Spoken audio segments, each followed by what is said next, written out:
ओम।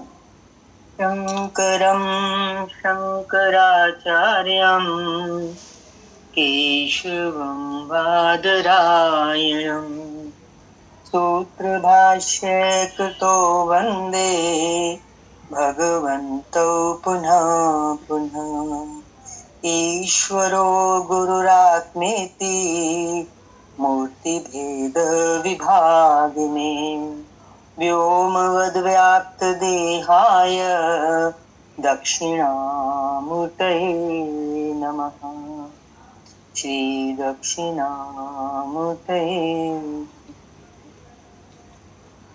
विवेक चूड़ामणि 12वां प्रकरण चल रहा है। आज लेंगे श्लोक नंबर 555। अनुवाद है, ऐसा ब्रह्म ज्ञानी जीता हुआ भी सदा मुक्त और कृतार्थ ही है। शरीर रूप उपाधि के नष्ट होने पर वह ब्रह्म भाव में स्थित हुआ ही अद्वितीय ब्रह्म में लीन हो जाता है। शरीर छोड़ने के बाद क्या गति होती है कि वो ब्रह्म में लीन हो जाता है। व्याख्या है, जिस प्रकार किसी पद पर आसीन सैनिक, न्यायाधीश, इंजीनियर, डॉक्टर आदि अपने पद त्याग के बाद साधारण मनुष्य मात्र ही रह जाता है, उसी प्रकार शरीर रूपी उपाधि के त्याग से जो ब्रह्म ज्ञानी है वह शरीरधारी न रहकर ब्रह्म मात्र ही रह जाता है। क्लियर हो रही है ये बात?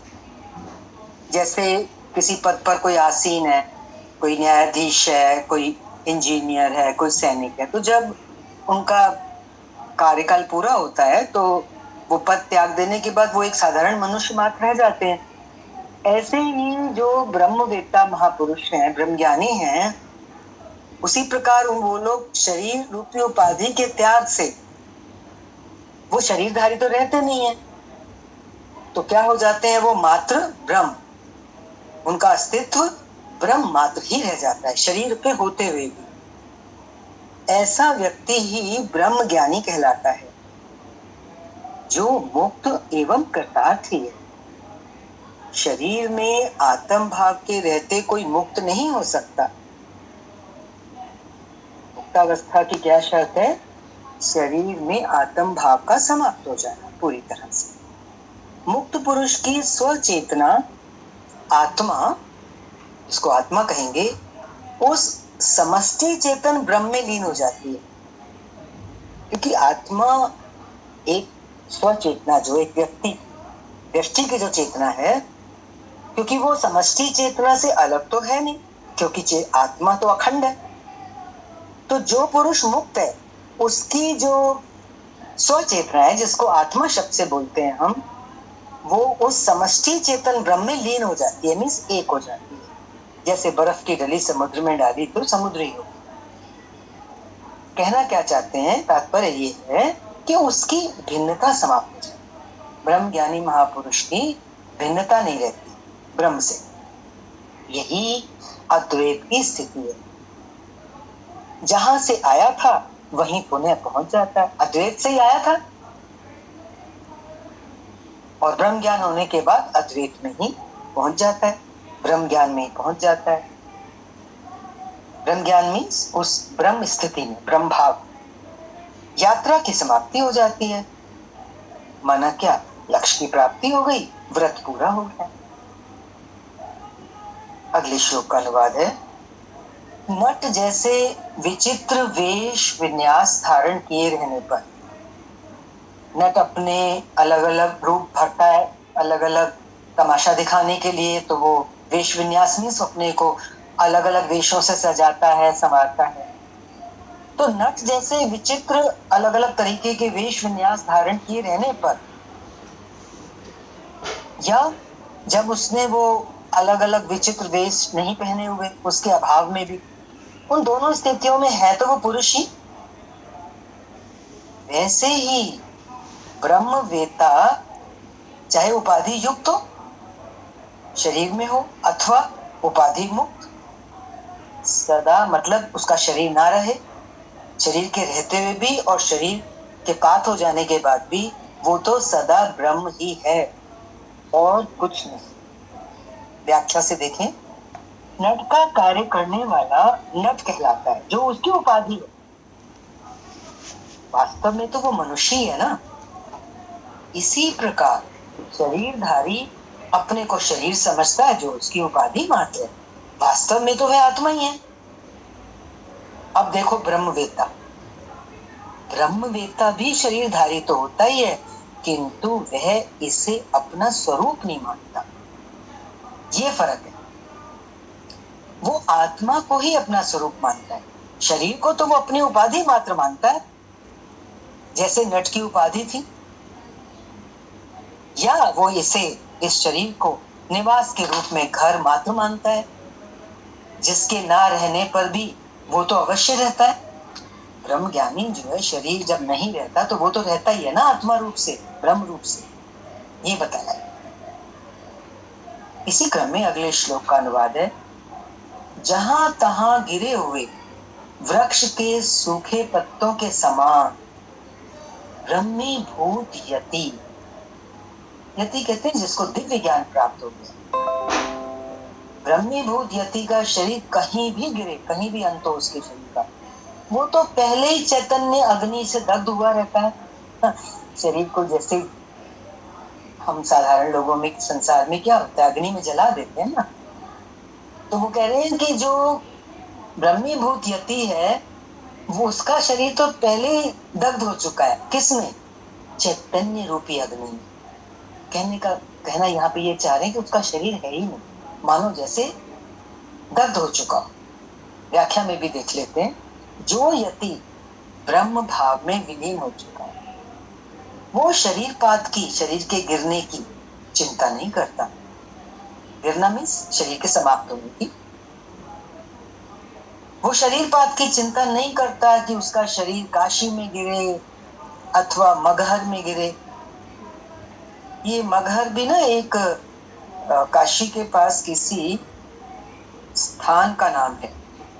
जैसे वाराणसी काशी जो है वो प्राचीन काल से, जहाँ मोक्षदायिनी रग्नि के रूप में इसको जानते हैं ना काशी को, कि वहां शरीर छूटे तो मुक्ति मिलती है।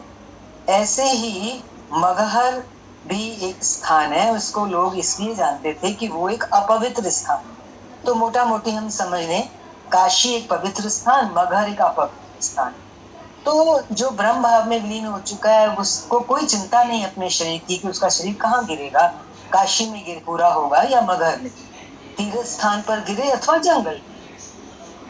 ना ही वह इसकी चिंता करता है कि उसकी शव यात्रा में कितने व्यक्ति सम्मिलित होंगे, बड़ा जुलूस निकलेगा कि नहीं निकलेगा, मैं तो ब्रह्म ज्ञानी।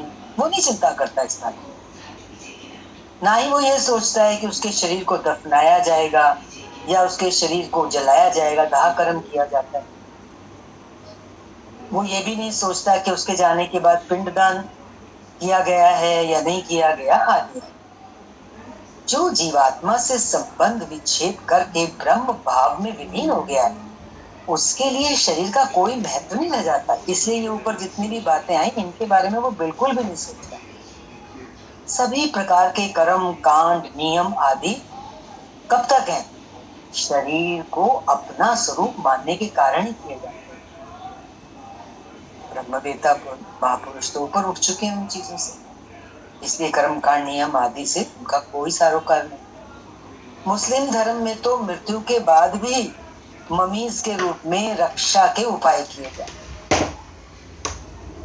अगले श्लोक का अनुवाद ले रहे हैं, सत्स्वरूप ब्रह्म में सदैव परिपूर्ण अद्वितीय आनंद स्वरूप से स्थित रहने वाले मुनि को, वही ब्रह्मवेत्ता मुनि की बात आ रही है दोबारा से, इस त्वचा मांस और मल मूत्र के पिंड को त्यागने के लिए किसी योग्य देश, बढ़िया जगह, काल, बहुत ही बढ़िया मुहूर्त आदि की अपेक्षा नहीं होती।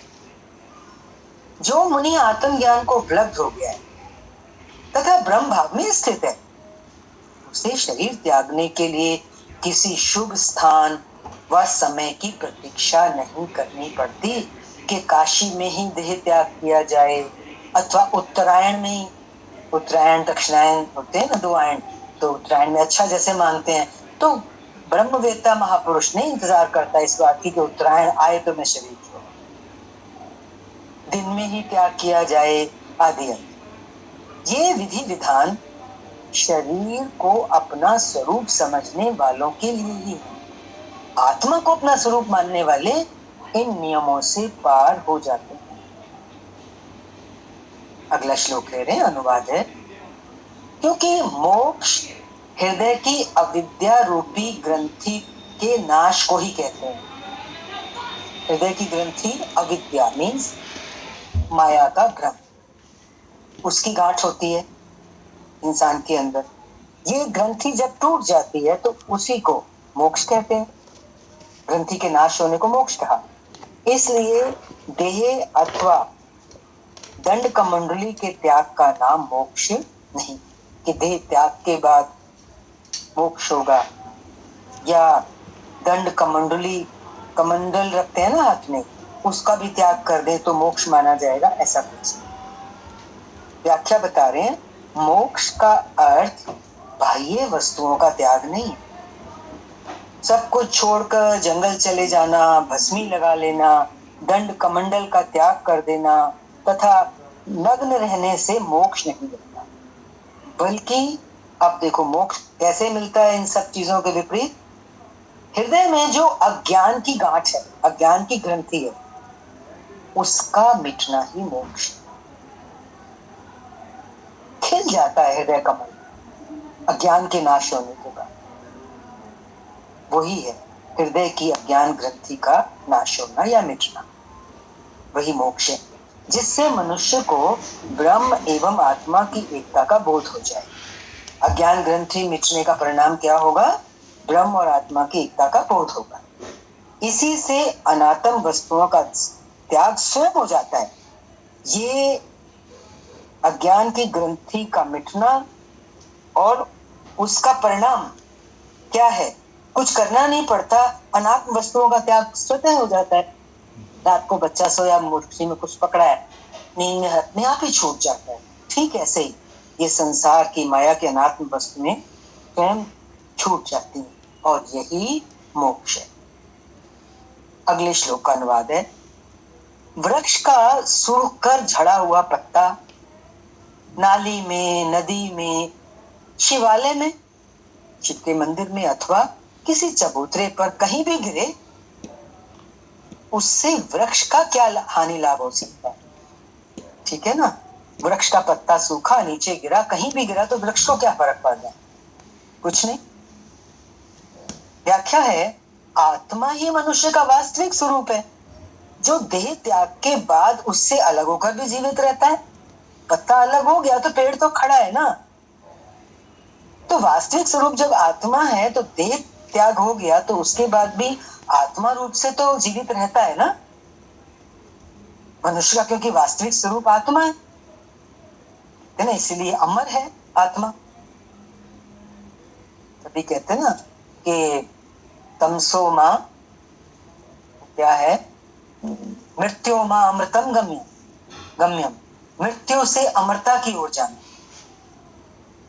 तो हमारा वास अगर आत्मा में हो जाए स्थायी रूप से, तो शरीर जाए, हम थोड़ी जाते हैं, आत्मा थोड़ा ना मरती है, वो तो जीवित रहती है। ये बताया, जैसे वृक्ष जीवित रहता है ऐसे समझना है पत्ते से। इसलिए मृत्यु आत्मा की नहीं होती तथा शरीर से उसका केवल संबंध विच्छेद होता है। आत्मा का संबंध एक निश्चित काल के लिए मिलता है इस शरीर के साथ, वो निश्चित काल पूरा होता है तो सूखे पत्ते की तरह शरीर गिर जाता है, आत्मा आगे चली जाती है।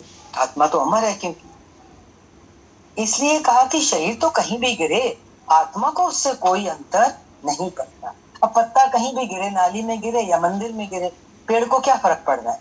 ऐसे ही आत्मा को शरीर कहीं भी गिरे उससे कोई अंतर नहीं पड़ता।